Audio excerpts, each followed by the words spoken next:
The Wonderful Bird. Romanian folktale. Once upon a time, something happened. If it had not happened, it would not be told.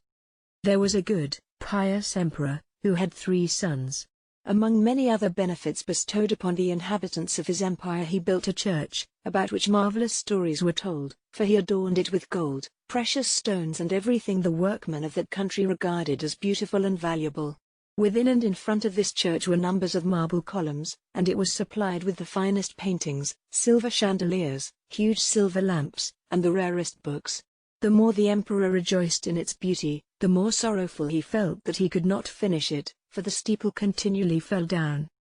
"How is it that this sacred church cannot be completed?" he asked. "I have spent all my property and it is not yet done." So he ordered a proclamation to be sent throughout the empire, stating that any architect who could finish the church steeple would receive great gifts and honors. Besides this, a second proclamation was issued, commanding prayers to be read and services held in all the churches, that God might take pity on him and send him a good architect. The third night the monarch dreamed that if anyone would fetch the wonderful bird from the other shore and put its nest in the steeple, the church could be finished. He told this dream to his sons, and they vied with each other in offering to set out and devote themselves to their imperial father's service. The emperor replied, "I see, my sons, that you all desire to fulfill your duty to God, but you can't all 3 go at once. My oldest son shall set out first. If he does not succeed, the second one, and so on until the Lord takes pity upon us." The younger son silently submitted. The oldest one made his preparations for the journey. He traveled as best he could, and when he had passed the frontiers of his father's empire, found himself in a beautiful grove. After lighting a fire, he stood waiting until his food was cooked. Suddenly he saw a fox, which begged him to tie up his hound, give it a bit of bread and a glass of wine, and let it rest by his fire. Instead of granting the request, the prince released the hound, which instantly pursued the animal, whereupon the fox, by a magic spell, transformed the emperor's son into a block of stone. When the sovereign saw that his oldest son did not return, he listened to the entreaties of his second son, and gave him permission to set forth to find the wonderful bird. After making his preparations and taking some provisions with him, this prince also departed. On the spot where his brother had been turned to stone, the same thing happened to him, because he also refused the fox's entreaties, and tried to catch it, to get its skin. The emperor grew very thoughtful, when after a long time his sons failed to return, either with or without the wonderful bird.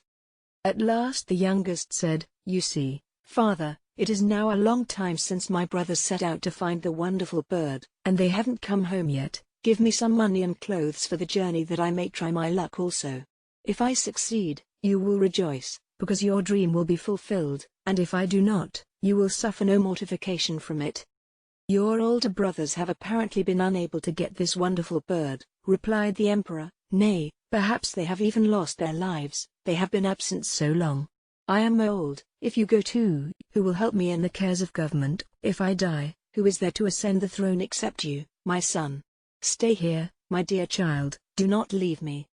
You know, my royal father, that I have never swerved a hair's breadth from your commands, and if I now venture to urge my petition, it is only because, if possible, I would fain fulfill a wish that gives you no rest, which you have cherished so many years and striven to realize at so great a cost."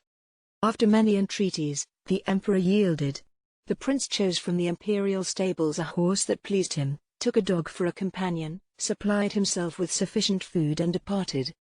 After some time had passed, the emperor's 2 older sons suddenly arrived with the magic bird and a young girl, who was placed in charge of the poultry yard. Everybody wondered at the beauty of the bird, whose plumage glittered with 1,000 hues, each feather shining like the sun, and the church steeple did not fall after the bird and its nest were placed within. One thing, however, was noticed: the bird seemed dumb, it never uttered a note, and all who saw it grieved that so beautiful a creature should have no song. Even the emperor, spite of all the pleasure he took in the church and steeple, was sorrowful because the bird did not sing. People began to forget the youngest son, so great was the rejoicing over the bird that seemed to keep the steeple from falling, and thus enabled the workmen to finish the church, but the emperor grieved because the prince was not there to share his subjects' pleasure. One day the poultry keeper came to him and said, "May thy face shine, mighty emperor, the whole city is marveling at the singing of the magic bird. A shepherd entered the church early this morning, and the bird instantly began to sing as if it would burst its throat, and is so happy that it can hardly keep in its nest. This has happened today for the second time. While the shepherd is in the church, the bird never stops singing, but as soon as he goes away, it is silent. Let the shepherd be brought before me at once. Your Majesty, the shepherd seems to be a stranger, no one here knows him. Your Majesty's sons, I hear, have set guards to arrest him. Silence, said the Emperor, do not mention my sons, it is not seemly for you to speak against them. The sovereign sent some of his most trusty servants to keep watch, seize the shepherd as soon as he entered the church and the bird began to sing, and bring him before him. But, not content with this, he went himself the next holiday to hear the bird's wonderful singing with his own ears, and see the shepherd. If he had not been present, a violent conflict would have arisen between his own people and the spies sent by his sons, who evidently wished to lay hands on the shepherd. The emperor ordered that he should be brought to the palace, for a strange feeling stirred in his heart when he saw the timid youth with the figure of a hero. When he came out of church, the monarch went directly home to his palace, for his heart told him that there must be something unusual about this shepherd. On seeing him, he said, "Tell me, my son, from what part of the country do you come? Have you any parents, and how did you get here?" "My story is a long one, most noble emperor. I have parents and brothers. I shall need more time to tell you how I came hither, but if it is your Majesty's will, I am ready. I will come to your Majesty early tomorrow morning, it is too late today." "Very well, my brave fellow, I will expect you at dawn tomorrow." Early the next morning the shepherd came to await the emperor's commands, but as soon as the emperor heard that he had arrived, he summoned him. "Tell me, my son, what is the reason the magic bird sings as soon as you enter the church, and stops when you go out?" "To understand that and other things, your Majesty, let me tell you my whole story." "I will listen, tell me anything you please." The shepherd then began. "I have a father, and brothers. I left my home to do something to please my father, who was sad because he had a wish that could not be fulfilled. After a journey of several days I reached a beautiful meadow, from which branched several roads. Intending to spend the night there, I lighted a fire, took out some of the provisions I had brought with me, and was just sitting down to eat them, when I suddenly saw a fox beside me. Whence it came I did not know, it seemed as if it had sprung up out of the earth. "Please let me warm myself by your fire," it said. "See, I am so cold that my teeth chatter. Give me a bit of bread and a glass of wine, that I may satisfy my hunger and thirst, and tie your dog, so I can eat in peace and rest without fear." "Very well," I replied, "come and warm yourself. Here are my provisions and my flask, eat and drink as much as you choose." I tied my dog, and we sat down by the fire and talked together. Among other things, I told the fox where I was going, and even asked if it could tell me what I should do to accomplish the task I had voluntarily undertaken. "Have no anxiety about that," replied the fox. "We'll set out together early tomorrow morning, and if I don't help you to the goal, never trust me again." We sat by the fire, feasting like two friends, then the fox bade me good night, and vanished like a shadow. I wondered how it had been possible that I did not see what direction the animal took, and while racking my brains to find out how it had managed to go and come unperceived, I fell asleep. When the fox came at dawn next morning, it found me gazing in astonishment at several blocks of stone, which resembled 2 men, 2 dogs, and 2 horses. As soon as I saw the animal, we prepared to set out. The fox turned 3 somersaults and suddenly changed into a handsome hero. On the way he told me that the place where I had spent the night was part of his property, that he was married and had several children, but had been condemned to wear the form of a fox until some human being would take pity on him and receive him, let him warm himself by the same fire, give him a bit of bread and glass of wine. As I was this man, he was now released from the spell, and would go with me and never leave me until I had accomplished my object. This event pleased me, and we journeyed on and on all through the long summer day until late at night when we reached a mountain meadow, where we encamped. My traveling companion told me that the next day we should be obliged to pass through the lands of several dragons, and he thought we should there find what we sought. The following morning we entered the dragon's country, though somewhat timidly, and about noon reached the dragon palace. It is impossible to describe the magnificent things we saw there. gardens with all sorts of flowers and fruits, rooms that seemed lined with silver, so that they shone in the sun like mirrors, walls covered with paintings and carved flowers. Every corner of the palace was gilded, and fountains cast jets of water into the air. Luckily for us, the dragons were not at home when we arrived. On the threshold we met a beautiful girl, a girl who looked as sweet as if she were made of sugar, and who advised us not to enter the courtyard in the dragon's absence, or we should meet with some misfortune. Then she wept for joy at seeing people from the place from whence the dragons had stolen her. When we asked her about the wonderful bird, she said it was in the possession of some other dragons, relatives of those on whose lands we were. Go there, she added, for with God's help, I hope you will succeed, and when you return, take me with you. After she had told us how we could enter the dragon's courtyard and what we must do, I swore by what was dearest to me in the world, my father, that I would not leave her in the dragon's power, but take her away. Then we continued the journey. To tell the truth, I loved her as soon as I saw her. When we reached the borders of the next dragon kingdom, we stopped to rest, but at dawn the following day we crossed the frontier and by noon reached their palace, which was even more beautiful than the first one. As soon as I had dismounted from my horse, I went to the stable, but my companion turned back, for this was what the girl had advised. The horses were at their cribs. One turned its head and looked at me. I patted its eyes, pulled its ears, threw a bridle over its neck, mounted it, and in riding by, took the cage with the magic bird that hung in the entry. "You brought the wonderful bird?" cried the emperor. "Then you are my son, whom all believe dead." "Even so, father." And after kissing the emperor's hand, he begged him to send for the poultry keeper. When she came, the shepherd said, "This is the girl of whom I told you." "How is that possible?" replied the emperor. "How did she become a poultry maid?" "She'll tell you that herself. I don't know." "So, as I was saying," he continued, "after I had snatched the cage I fled as fast as I could on the horse I had taken from the dragons, but the other horses began to neigh and make such a noise that my hair fairly bristled, yet I held firm. The dragons chased me until I reached my comrade, who was waiting for me on the frontier. If it had not been for him, they would have seized me, and who knows what would have become of me then. But my companion stretched out his hand, shouting, 'Stop!' The dragons seemed to be suddenly turned to stone, not another step forward did they take. After embracing and kissing me he admired the bird's beauty. The dragons did everything in their power to get it from me, and made all sorts of promises, but when they saw they could not persuade me, begged me at least to give them the horse. I perceived it would not be right to leave them in such a sad state, so I returned the horse and went on with my companion and the bird, but the dragons almost stared their eyes out after it. When we reached the other dragon palace, the girl was waiting for us at the gate. Cracking her whip 3 times the whole building changed into an apple, which she put in her pocket. I passed my arm around her, and we set out. But oh, dear, when the dragons discovered it, how they chased us, roaring so that our blood curdled in our veins. I summoned all my courage, spurred my horse, and fled like the wind with my companion.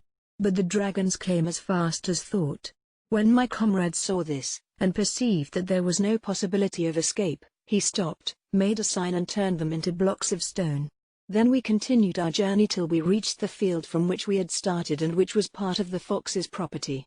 After we had rested and I had thanked God that we had accomplished our task, I asked my comrade what those stone pillars meant. He answered, "If you know you will regret it, and if you don't know, you will also regret it." "Pray tell me." "These are your brothers," he answered.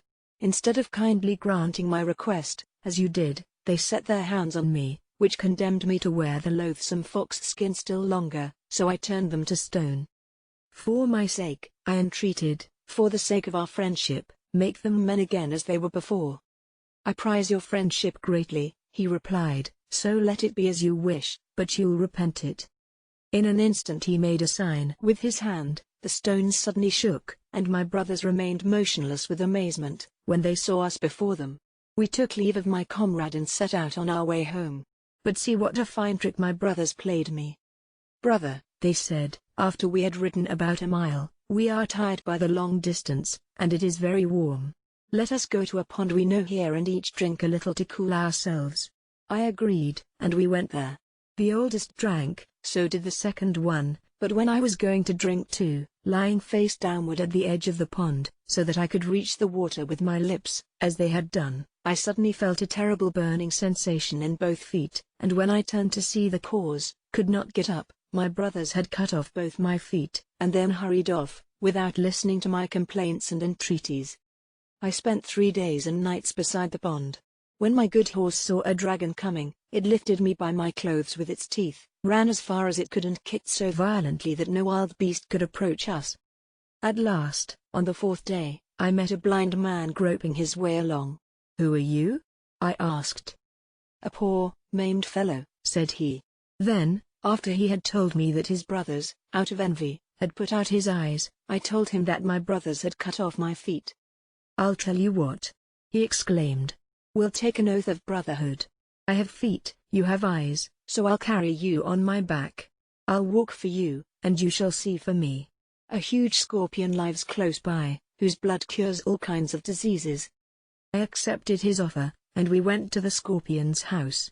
He was not at home, so the blind man put me behind the door, telling me to kill him with my sword as soon as he came in. Then he hid himself behind the stove. We did not wait long before the scorpion entered in a great rage, for he had noticed that somebody had broken into his house.